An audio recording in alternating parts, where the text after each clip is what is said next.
Welcome back, students. Now this is the next topic in cell biology, that is glycolysis. What is glycolysis we are going to see now. So what is glycolysis? So glycolysis is a metabolic pathway, if you see here, which converts glucose into pyruvate. As previously I have explained about Krebs cycle. So in this, the first step in cellular respiration and occurs in the cytoplasmic of the cell.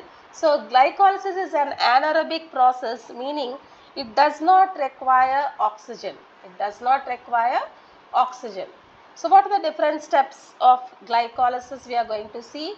Glycolysis consists of 10 enzymatic reactions, and the first phase of glycolysis is the energy investment phase, and the second phase will be the energy generation phase.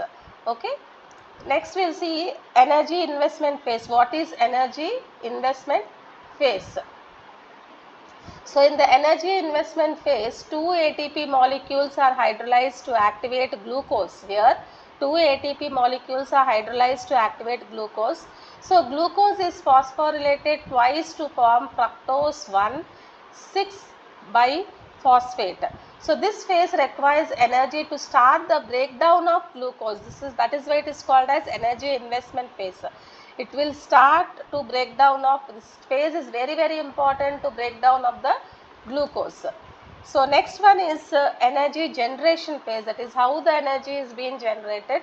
So the energy generation phase produces ATP and NADH. Here you can see, through a series of reactions, fructose 1,6-biphosphate is converted into 2 molecules of glyceraldehyde 3-phosphate. So ATP and NADH are generated during the conversion of glyceraldehyde 3-phosphate.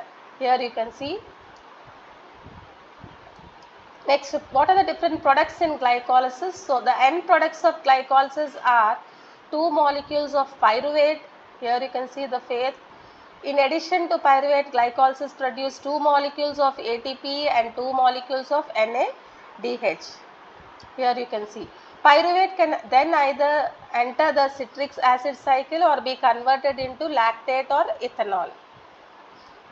Next, regulation of glycolysis, how it is being regulated. So glycolysis is regulated by allosteric enzymes that respond to the levels of ATP and citrate. So here phosphofructokinase is a key regulatory enzyme in glycolysis. Here what happens, the high levels of ATP inhibit glycolysis while low levels of ATP stimulate it. Here you can see in the allosteric regulation, hormonal regulation, where I have showed here different. Next one is what is the importance of glycolysis?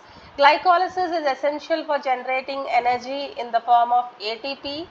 It provides a quick source of energy for cells during times of high energy demand. Okay, here you can see here in the diagram.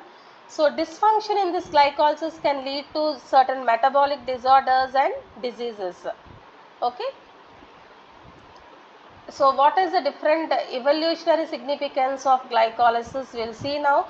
Glycolysis is highly conserved pathway in evolution, present in all living organisms, as I told you all. So it likely evolved early in the history of life as a way to generate energy from glucose. The simplicity and efficiency of glycolysis make a fundamental metabolic pathway in all the living organisms. Next one, clinical implications, that means what the like interruption in the glycolysis which will associate with different diseases including cancer and diabetics.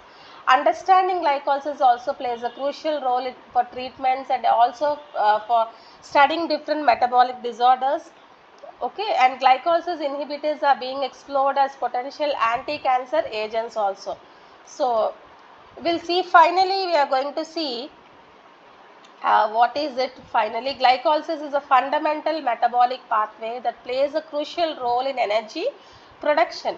So it is highly regulated process that is essential for cellular function. So further researches are being done and going on also, could lead to new sites in metabolic diseases and potential treatments required in different metabolic disorders. So this is about glycolysis. Please go through this explanation and make a note of it.